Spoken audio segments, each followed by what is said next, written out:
सद्गमय सोमा ज्योतिर्गमय मृत्युर्मा अमृतं गमय। ओम शांति शांति शांति। से सत्यो आकार से निराकार।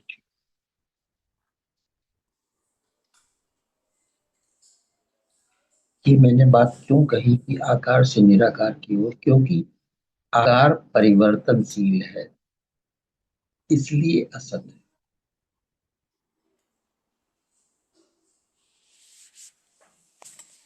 निराकार अपवर्तनीय है।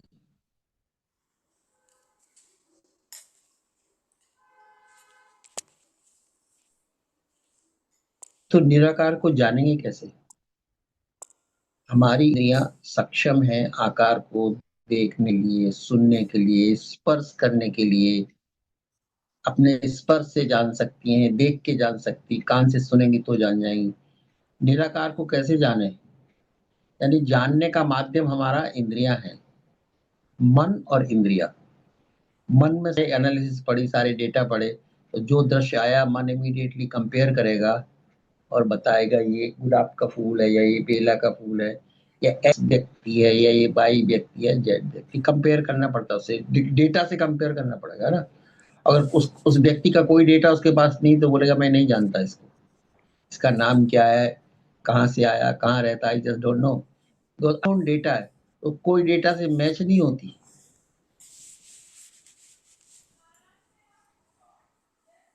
तो मन काम करता है स्टोर्ड डेटा के ऊपर, रिकॉर्डेड वर्जन के ऊपर, पहचान डालना उसी ऊपर। अगर कोई रिकॉर्डिंग ना हो किसी की तो उससे नहीं जानेगा। आंखें उसे नहीं पहचानेंगी, देख भी लेंगी तो नहीं पहचानेंगी। कान से तुम सुन भी लोगे तो भी नहीं जान पाओगे।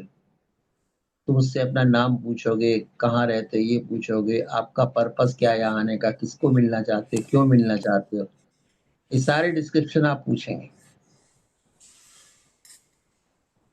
एक दफा उसका डिस्क्रिप्शन आपके पास स्टोर हो गया, लॉगिन हो गया, फिर दोबारा जब वो व्यक्ति आएगा तो आप पता लगा लेंगे कि ये व्यक्ति है, इतना टाइम आया था, ऐसा ऐसा है।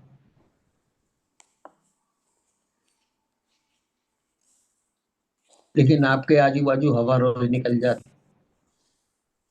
उसका कोई परिचय होगा नहीं।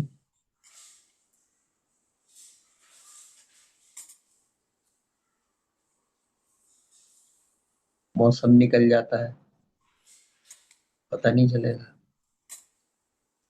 फूल खिले हैं, रंग से पता जरूर चलेगा, लेकिन बाकी कोई उसको पता नहीं होता। फूल कहीं भी खिल सकते, किसी के भी गार्ड खिल सकते।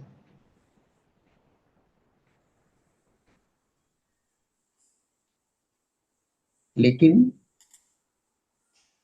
आप प्रकाश देखेंगे, लाइट, ये तो कहेंगे कि लाइट है, लेकिन लाइट रुकेगी तो नहीं ना। सूर्य की रोशनी को तुम पकड़ के रख तो नहीं सकते। बता सकते हैं सूर्य की रोशनी है, ये इलेक्ट्रिक की रोशनी, को इतना बता सकते हैं। उसके बीच में फर्क बना, लेकिन वो पकड़ नहीं सकते। दो चुम्बक अगर रख दें नॉर्थ साउथ, तो चुंबकत्व को आपको नजर आएगा। लोहा बीच में रखो तो खींचेगा चुंबक की तरफ। बाकी चुंबक की कोई पहचान नहीं है देख के। तो जो ऊर्जा की है, बिजली में, बिजली बह रही तारों में दिखेगी नहीं, सुनाई देगी नहीं। प्रकाश होगा तब तुम्हें दिखाई देगा। पंखा चलेगा तब तुम्हें उसका प्रभाव मालूम पड़ेगा, या रेफ्रिजरेटर चलेगा या कूलर चलेगा या कोई एयर चलेगा तब तुम्हें उसका प्रभाव मालूम पड़ेगा। और नहीं है। जब हम कहते हैं कि हम एक्स वाई जेड हैं या हमारा नाम ये है, तो हमें विचारों के माध्यम से, शकल के माध्यम से पहचान रहे हैं। ठीक है। लेकिन विचारों को कैसे पहचाना, ये विचार है ये कैसे जाना, ये शकल है ये कैसे जाना, शकल किसकी है तो दूसरी बात, ये शकल है ये कैसे जाना, ये विचार है कैसे जाना, ये भावना है कैसे जाना, ये कल्पना है कैसे जाना, ये इच्छा है ये कैसे जाना।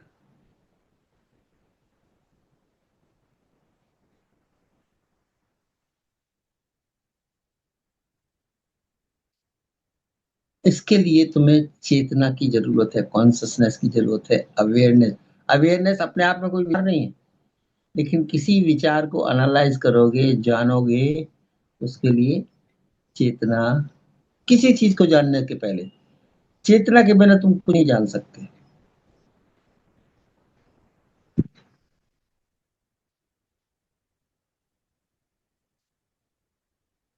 उस व्यक्ति के दिमाग में सब मेमोरी रहेगी, उसको पास में चित वाला बैठा रहेगा, तो भी उसे नहीं मालूम पड़ेगा कौन बैठा है, कौन बात कर रहा है, क्योंकि वो बेहोश है।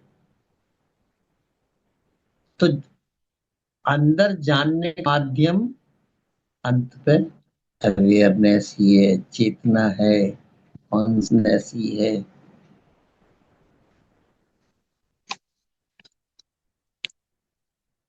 और कॉन्शसनेस रिकॉर्डेड वर्जन नहीं होता। कॉन्शसनेस को आप पकड़ नहीं सकते माइंड से, पकड़ सकते तो कॉन्शसनेस रिकॉर्डेड वर्जन हो जाता। विचार रिकॉर्डेड वर्जन है, लेकिन कॉन्शसनेस जब आती है उसी क्षण आती है। हर क्षण कॉन्शसनेस होती, उस मूवमेंट में ही होती। अगर आप इस पॉइंट पे कॉन्स नहीं, तो हम क्या बोलेंगे आप समझ भी नहीं पाएंगे, सुन ही नहीं पाएंगे, समझ ही नहीं पाएंगे। तो जो जितना है, उफ, आपके अस्तित्व का, जीवन का फंडामेंटल प्रिंसिपल है। ज्ञान इसके बाद की बात है, शब्द इसके बाद की बात है, अनुभव इसके बाद की बात है, कृत्य इसके बाद की बात है।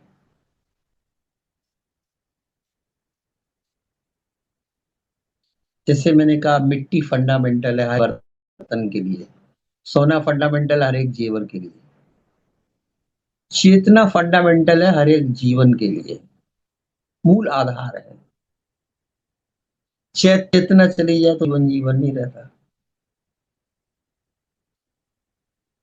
जीवन की परिचायक है चेतना। चेतना ना हो तो जड़ कहलाते कि नहीं इसे। जब चैतन्य नहीं होता तो उसे हम जड़ कहते हैं। और जड़ चेतन का क्या फर्क है। चेतना होती है उसे चैतन्य कहते हैं, और जिसमें चेतना नहीं वो जड़ पदार्थ है, मिट्टी जड़ है। फूलों में चेतना है, पक्षियों में चेतना है, पशुओं में चेतना है, इंसानों में चेतना है। तो चेतना जीवन का फंडामेंटल प्रिंसिपल है।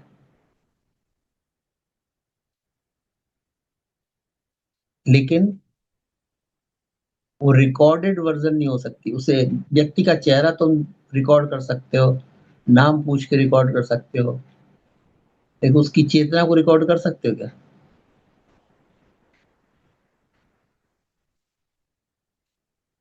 जो चीज रिकॉर्ड नहीं होती वो पास्ट की नहीं हो सकती, उस क्षण की ही होती है। यानी अगर आप चेतना को जानना चाहें तो you have to be in this movement only. चेतना को तुमको हम धर्म के आधार पर जानना चाहते, ग्रंथों में रिकॉर्ड चेतना ऐसी होती, चेतना ऐसी होती, हजार वर्णन तुम उसमें देखोगे। ठीक है, अनुभव कब करोगे, जब इस क्षण में आप यहाँ आएंगे तभी तो चेतना को अनुभव करेंगे। बिकॉज चेतना पास्ट में तो है नहीं, माइंड में तो रिकॉर्डेड है नहीं, किताबों में तो चेतना रिकॉर्डेड है नहीं। चेतना को अब जानने के दो तरीके हो गए। पहली बात, ये रिकॉर्डेड वर्जन नहीं है,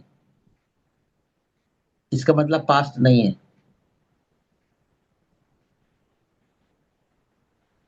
दूसरी बात, ये निराकार है, इसलिए मतलब मन और इंद्रियां सिर्फ आकार को जानती हैं, आकार को पहचानती हैं। और अगर निराकार को जानना है तो ये मन और इंद्रियां सक्षम नहीं है। इसीलिए क्या कहते हैं, दिव्य दृष्टि चाहिए। इस साधारण मनुष्य की दृष्टि नहीं चाहिए। साधारण मनुष्य की दृष्टि से सिर्फ आकार दिखाई दे सकते हैं, आकारों की पहचान होती है। और दिव्य दृष्टि से वो जाना जाता है जो इनके पकड़ के परे है, जो आँख से देखा नहीं जा सकता, जो कान से सुना नहीं जा सकता, जो हाथ से स्पर्शित नहीं होता, जिसमें गंध नहीं, जिसमें स्वाद नहीं, जिसका कोई रूप नहीं, रंग नहीं, शेप नहीं, आकार नहीं, लेकिन जो है, और जो है नहीं उसके सिवा अस्तित्व नहीं तुम्हारा, वही अस्तित्व है। फिर चीजें घटती हैं उसमें आके। फंडामेंटल यूनिट अस्तित्व की कॉन्शसनेस है, अवेयरनेस। तो जब दिव्य दृष्टि हम बोलते हैं, वो दिव्य दृष्टि विवेक और प्रज्ञा के द्वारा उपलब्ध होती है। वो इस एनालिसिस पे उपलब्ध होती है। वो रिकॉर्डेड वर्जन नहीं, मतलब वर्तमान में है, फ्यूचर में हो नहीं सकती। अपरिवर्तनीय मतलब टाइम प्रोडक्ट नहीं है, तो टाइम कहाँ है? या तो पास्ट में है, टाइम फ्यूचर में है। तो मतलब वो, उसका अनुभव कहाँ होगा? इसी क्षण होगा, जब करेंगे उसी क्षण होगा।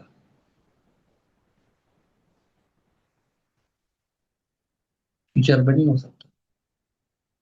तुमको हम तैयारी कर रहे हैं चेतना को अनुभव करने की। क्या तैयारी करोगे? तैयारी तो आकार द्वारा होती, शरीर द्वारा होती है। एफर्ट किसके द्वारा होते हैं? हाथ पैर से करोगे ना। और जब वो हाथ पैर से परे है, इन इंद्रियों की पकड़ में नहीं आएगा, तो क्या तैयारी कर लोगे तुम उसकी? कर सकती हो चेतना के अनुभव की तैयारी?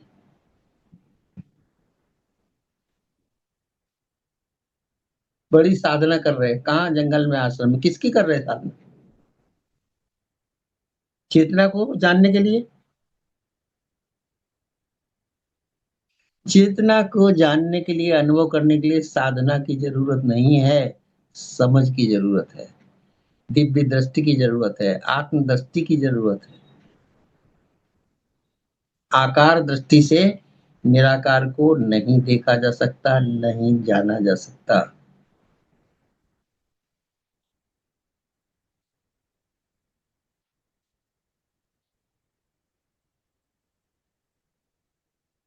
तो बोध और समझ की जरूरत है। बोध, आत्मबोध, स्वयं का बोध, स्वयं के द्वारा स्वयं का बोध।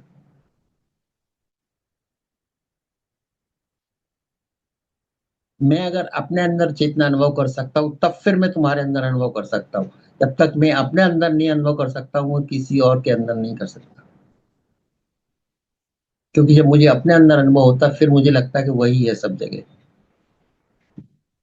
क्योंकि उसके अनुभव मुझे हो रहा है। और वो एक ही फंडामेंटल प्रिंसिपल है, चेतना, सब जीव जगत का, सब में वही होगी।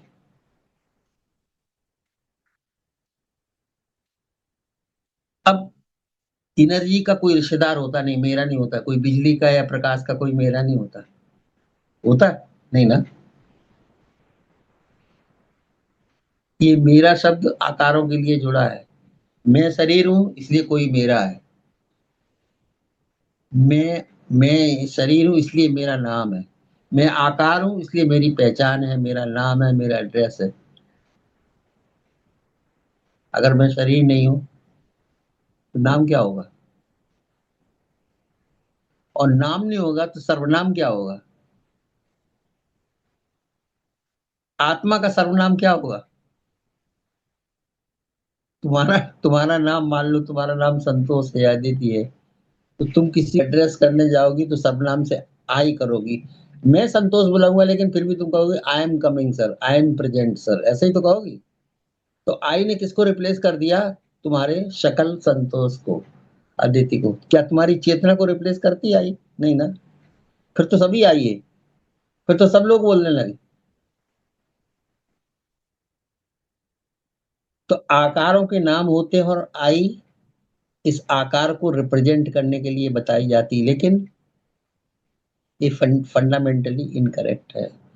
चेतना का कोई नाम नहीं, इसलिए चेतना का कोई आई भी नहीं।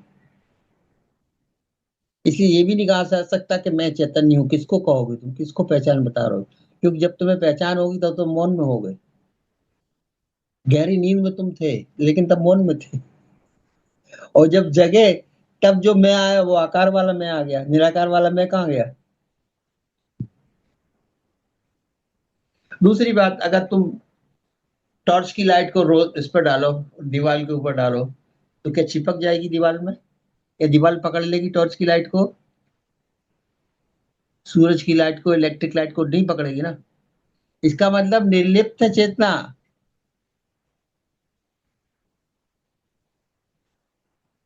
चेतना निर्लिप्त है। लेकिन मन की लाइट को ला रहे हो तुम अपने बेटे पर, तो तुम कहोगे ये मेरा बेटा है। अब ये चिपकाव पैदा कर लिया है, इसने मेरा पैदा कर लिया। क्योंकि ये चेतना की लाइट नहीं है, ये मन की है। मन सूक्ष्म आकार है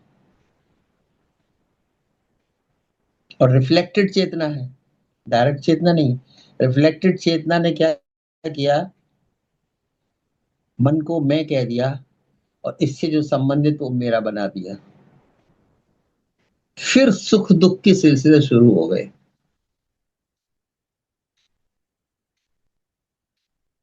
एक छोटी सी कहानी कहते। एक बहुत बड़े बिजनेसमैन थे, बड़े सेठ थे, फैक्ट्री थी उनकी, बड़ा व्यापार था। अब वो बुजुर्ग हो चले थे, उनको कोई लड़का औलाद नहीं थी जो उनकी फैक्ट्री को देख सकते। तो उन्होंने एक दिन ऐसा डिसाइड किया कि अब बहुत हो गया, हमने बहुत जीवन में धन कमाया, नाम कमाया, अब इसको हम बेच देते। बेच दिए। तो बेच दे तो अगले दिन नहीं तो सेठ वो क्या 9 बजे फैक्ट्री में होते थे रोज। कुछ भी हो जाए वो 9 बजे सबसे पहले फैक्ट्री में पहुंचने वाले व्यक्ति होते थे अक्सर। अब बेच दिया वो तो फिर 9 बजे घर में कॉफी पी रहे हैं आराम से बैठ के। जो बेच ही दिया तो क्या करेंगे। तो उन्हें लगा कि पहले दफे हम जिंदगी में आराम किया है, पहले दफे हम निर्भर हुए। करोड़ों रुपए का मेरा कहता तो था, लेकिन वो मेरा ही भार था, थी मेरी, लेकिन मैं रिलैक्स होके कॉफी नहीं पी पाता था। घड़ी देखा, जैसे ही टाइम हुआ गाड़ी लेके ड्राइवर लेके भागता था रोज। था मेरा, लेकिन मैं चिपका था किससे, मेरे से। उस चिपकाव के कारण हम कभी रिलैक्स होके एक कप चाय या कॉफी नहीं पी सके। तुमने बोला कितना बड़ा फर्क आ गया। कल तक ये फैक्ट्री मेरी थी, मैं सुबह 7 साढ़े 7 बजे फटाफट तैयार होके और जल्दी जल्दी जल्दी जल्दी पी के भाग के 9 बजे पहुंचता था सबसे पहले, और मुझे देख के ही सब लोग आते थे 9 बजे। आज मैंने फैक्ट्री बेच दी, मतलब मेरा रहा ही नहीं। अब मेरा नहीं रहा तो हम रिलैक्स हैं, कॉफी पी रहे, चाय पी रहे, टीवी देख रहे। अब हमें कुछ है ही नहीं, कहीं जाने को है ही नहीं, कुछ करने को है ही नहीं। तब तक कोई आदमी दौड़ा दौड़ा आता है। सेठ जी, बोलते हैं, हाँ। फैक्ट्री में आग लग गई। अब सेठ जी तो जानते कौन ने तो बेच दी, अब मेरी है नहीं। आग तो दुख किससे होता है, मेरे से दुख होता है। अब उनका न रहा तो सेठ जी बहुत आराम से, अब उसको पहले तो बताया नहीं, उन्होंने बोला चलो चलो चलो जल्दी चलो। उन्होंने कहा चलो देख ही लेते हैं, क्या फर्क है, देख लेते हैं आराम से, डोंट वरी हम आ रहे, तुम चलो। अरे यार, आदमी बोलता है ये तो जिसको फर्क ही नहीं पड़ा। हमने बोला आपकी फैक्ट्री में आग लग गई, ये बोला तुम चलो देखो हम आ रहे हैं। क्या हट गया था, मेरा शब्द हट गया था। क्या हट गया था, मेरा। दुख कौन देता है, मेरा। पागल कौन कर देता है, ये मेरा। मेरा होता तो सेठ पागल हो गए होते भाग दौड़ के।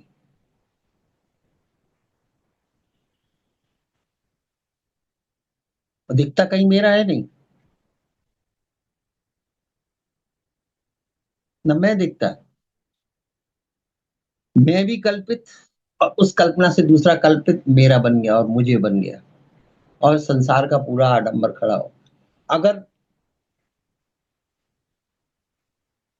कोई कहे कि एक्सीडेंट हो गया रोड, किसका हुआ, वो मेरा नहीं था कोई।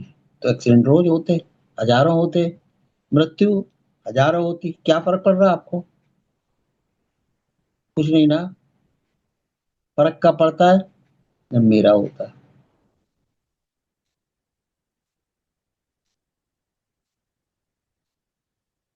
ये जो कल्पित जोड़ है मेरा, कल्पित मैं का कल्पित जोड़ मेरा, ये दुख देता है। मेरे पति, मेरी पत्नी, मेरा घर, मेरा शरीर, मेरा जीवन, मेरा सुख, मेरा दुख। अगर मैं ही नहीं कुछ तो किसका सुख, किसका दुख, किसका जीवन? शरीर तो प्रकृति की देन है, तुम्हारी कहाँ से आ गई?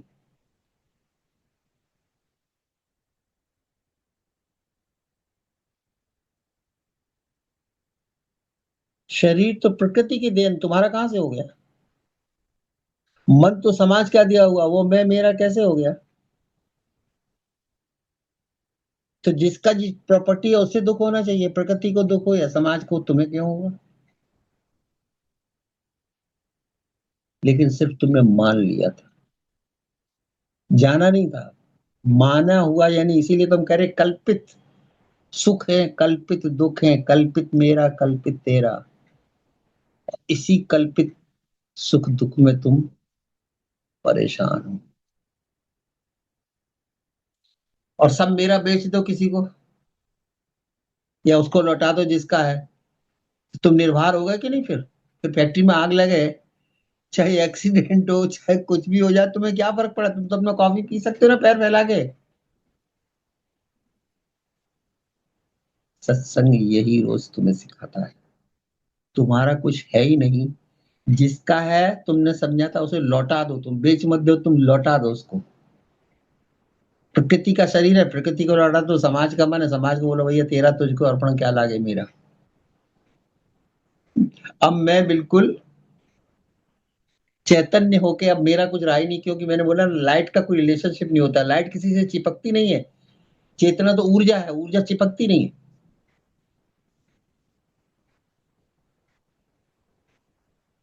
टॉर्च की लाइट दीवार पे डालो, थोड़ी चिपकती, बंद कर दो हट गई। टॉर्च की लाइट नाली पे भी पड़ती है, सच स्वच्छ तालाब के जल पे भी पड़ती है, ना वहां गंदी होती है ना वहां साफ होती है। वो प्रभावित ही नहीं होती, न कौन चिपकती है, वो प्रभावित भी नहीं होती। जिस वस्तु पर पड़ती है उस वस्तु से चेतना अप्रभावित रहती, इसलिए गंदगी से भी वो गंदी नहीं होती, और साफ से साफ नहीं होती। तब चेतना जानने का जो मैंने मूल सूत्र तो बताया, क्या हुआ? पहला, ये सदा वर्तमान में होती है। रिकॉर्डेड वर्जन नहीं, इसलिए टाइम प्रोडक्ट नहीं, टाइम प्रोडक्ट होता तो रिकॉर्डेड हो जाता। इसे फ्यूचर में पाया नहीं जा सकता, इसलिए जब तब करके तुम क्या पाते हो?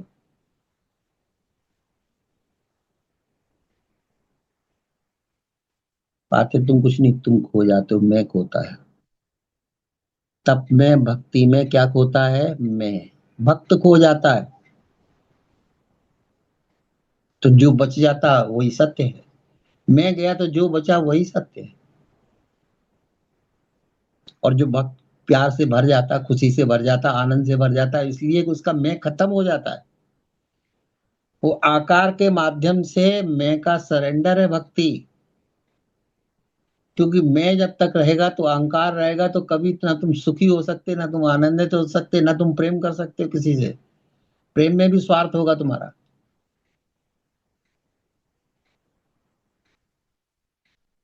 तो आकारों द्वारा मैं का खोना भक्ति कहलाता है, और निराकार में मैं का खोना बोध कहलाता है।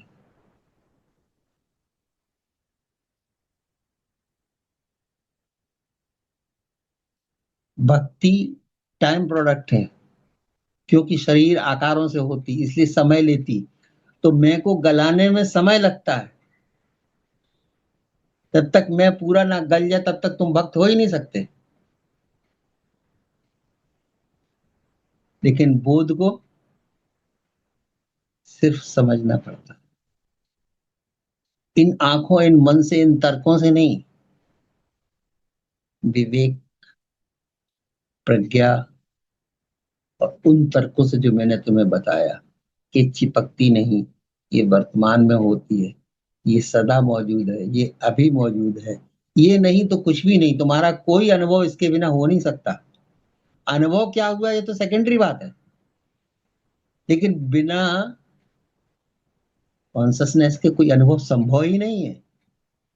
कैसा भी अनुभव हो ही नहीं सकता कोई अनुभव। बेहोश आदमी कुछ अनुभव करेगा? कानों का, आंखों का, स्पर्श का कर सकता है? नहीं ना।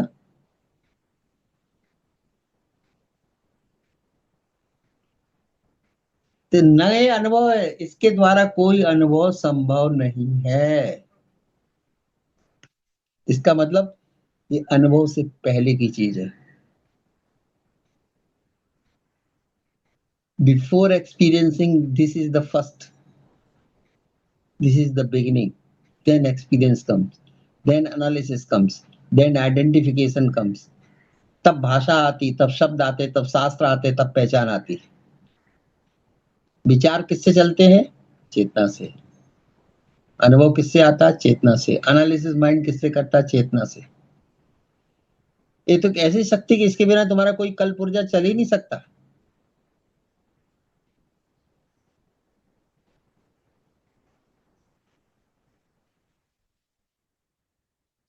अब तुमको इसका अनुभव हमें चाहिए। तुम हो, यही तो इसका अनुभव है। तुम बैठे और सुई चुभ रही है, तुम्हें दर्द हो रहा है, वही तो उसका अनुभव है। तुम चैतन्य नहीं होगे तो सुई चुभने का भी दर्द नहीं होगा तुम्हें। बेहोश होगे तो तुम कुछ देख भी नहीं पाओगे, सुन भी नहीं पाओगे, समझ भी नहीं पाओगे, हिलडुल भी नहीं पाओगे।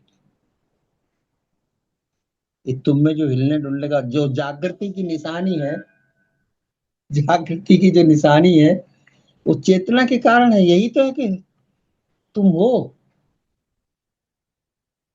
और तुम कहते हम देखना चाहते हैं इसको। तुम कहते हम भगवान को भी देखना चाहते हैं।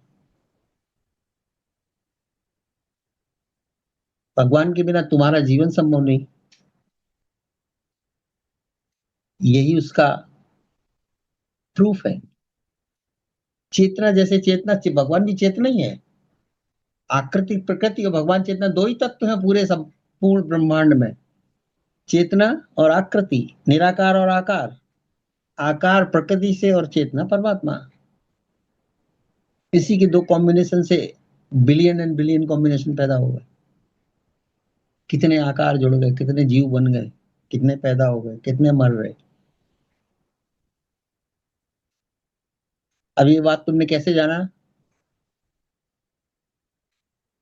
अंतर्बोध से, समझ से, विवेक से। अपरिवर्तनीयता, अनचेंजिंग।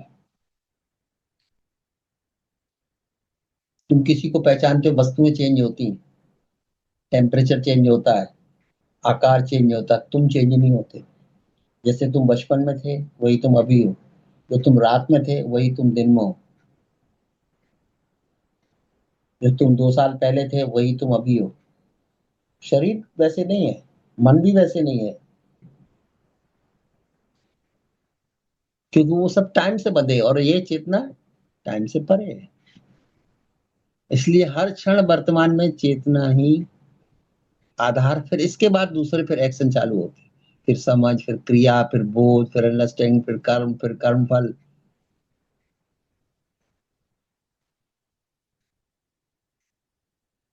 और चूंकि वो ऊर्जा है, प्रकाश से, उसका कोई मेरा नहीं होता, संबंध नहीं होता उसका। चिपकती नहीं है। मेरा का मतलब चिपकाओ, मेरा है। अब सेठ जी की हमने कहानी सुनाई, उसका मेरा हट गया तो फैक्ट्री में आग लगने के बाद भी उसे दुख नहीं हुआ। दुख किसको हो रहा था? मेरा का कारण हो रहा था। चिपकाओ, लगाओ, बंधन।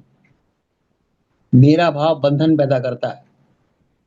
और चेतना चूंकि चिपकती नहीं है तो बंधन पैदा नहीं करती। इसलिए चेतना किसी से बंधी नहीं है, चेतना सदा मुक्त है।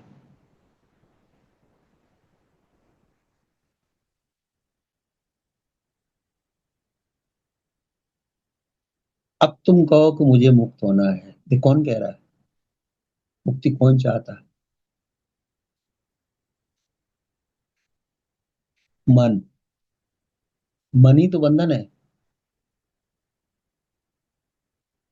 मन ही तो बंधन है, तुम मन हो ही नहीं। तुम तो चेतना हो। तुम किससे मुक्ति चाहिए तुम्हें? मन को किससे मुक्ति चाहिए? अच्छा, घर वालों से, कि धन से, कि मेरे से, मेरे भाव से? तो मन ही तो मेरा भाव पैदा करता है, तो वो कैसे मुक्त हो जाएगा? मुझे भगवान भी चाहिए, संसार भी चाहिए, और फिर मुक्ति भी चाहिए। तो चाहने वाला मैं है। वो मैं मेरे के खेल में न उसे जगत तो मिल जाता, संसार तो मिलता, लेकिन मुक्ति का मतलब कुछ भी मेरा नहीं। मुक्ति का मतलब मेरा कुछ है ही नहीं। यही मुक्ति भाव है। मात्र मैं हूं, मेरा कुछ भी नहीं। तुमको कैसे कह दे मेरी बेटी है, हम तो रोज पालते रोज सपोर्ट करते, तो मैं कैसे कह दूं तुम्हारी है नहीं? तुमने मान रखी है तो प्रकृति की वो। तुम भी अपने नहीं हो, ये तुम्हारा शरीर भी अपना नहीं है। बेटी छोड़ दो, ये शरीर भी तुम्हारा अपना नहीं है, ये भी प्रकृति है। प्रकृति और परमात्मा का कॉम्बिनेशन हो तुम। लेकिन तुमने मैं शरीर को मान लिया, आकार को। तुम शुद्ध निराकार हो, निराकार का कोई मेरा होता नहीं, निराकार सदा निर्लिप्त है, इसलिए सदा मुक्त है।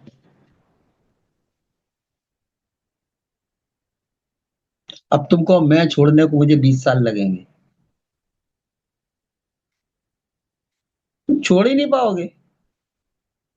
बोध में छूट जाता है, बोध गया तो फिर पकड़ आ जाती। इसीलिए तो चूक चूक जाता, लोग समझ में नहीं आता कि बुद्ध को मिला, हमें क्यों नहीं मिला। वो समझ रहा है बुद्ध को कुछ ऐसा मिला जो जिंदगी भर उनके पास पास रहा नहीं। वो समझ गए, फिर वो वैसे रहने लगे, सत्य को समझ के सत्य में जीने लगे। तुम सत्य को समझ जाते फिर भी झूठ को पकड़ लेते हो। अब इसका क्या इलाज किया जाए? इस बीमारी का क्या इलाज हो सकता है बताओ? तुम सुझाओ भाई, क्या इसका इलाज हो सकता है?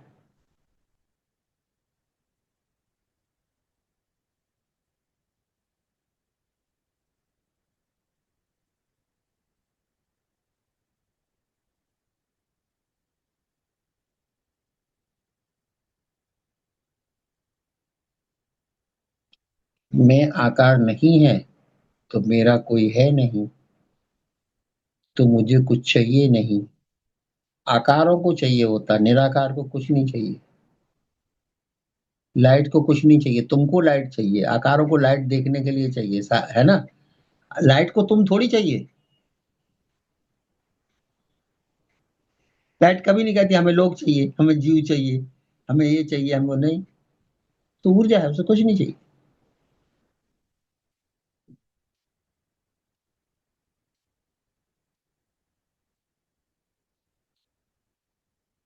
अब इसका उपाय तुम बताओगे।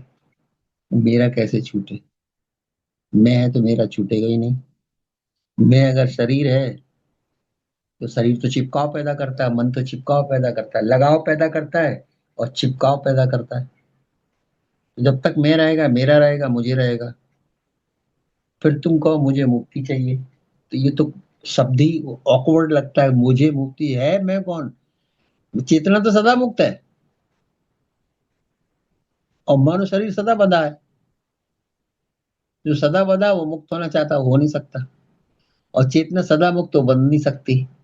तो मुक्ति किसे चाहिए? तुम्हें तो नहीं चाहिए ना।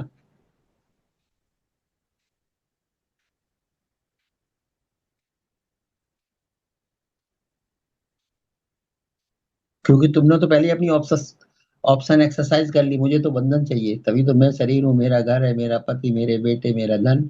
ये अगर तुमने ऑप्शन ले ली पहले से, उसमें दो ऑप्शन है। या तो तुम मैं नहीं हो, मैं नहीं तो फिर मेरा भी कुछ भी नहीं। तो तुम अभी मुक्त हो फिर, चाहिए क्यों? प्रकाश को मुक्ति नहीं चाहिए, बिजली को मुक्ति नहीं चाहिए, चुंबकत्व को मुक्ति नहीं चाहिए, वो तो मुक्ति है, ऊर्जा है, उनका कोई रिलेशन थोड़ी, वो चिपकाव कहीं है ही नहीं उनका।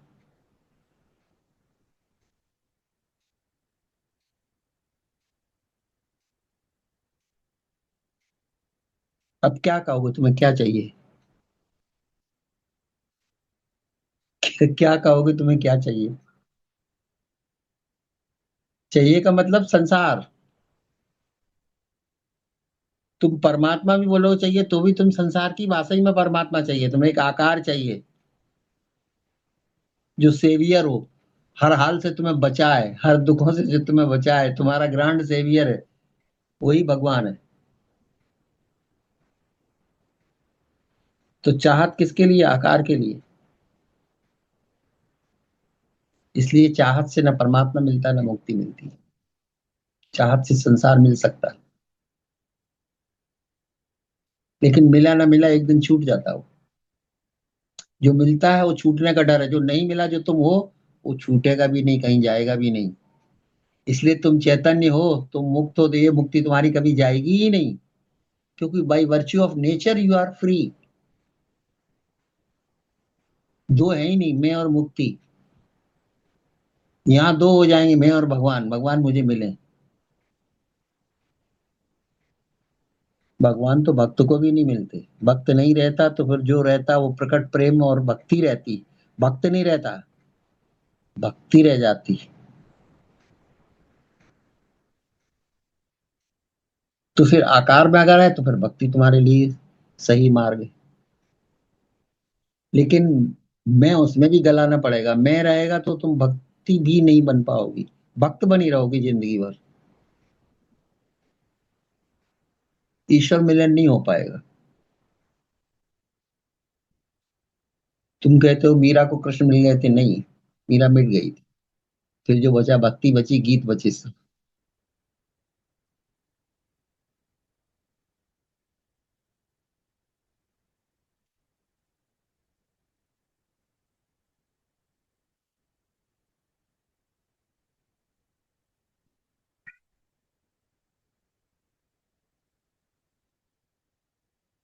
तुम्हें क्या लग रहा है? अदिति बताएगी। उपाय क्या? उपाय कौन ढूंढे?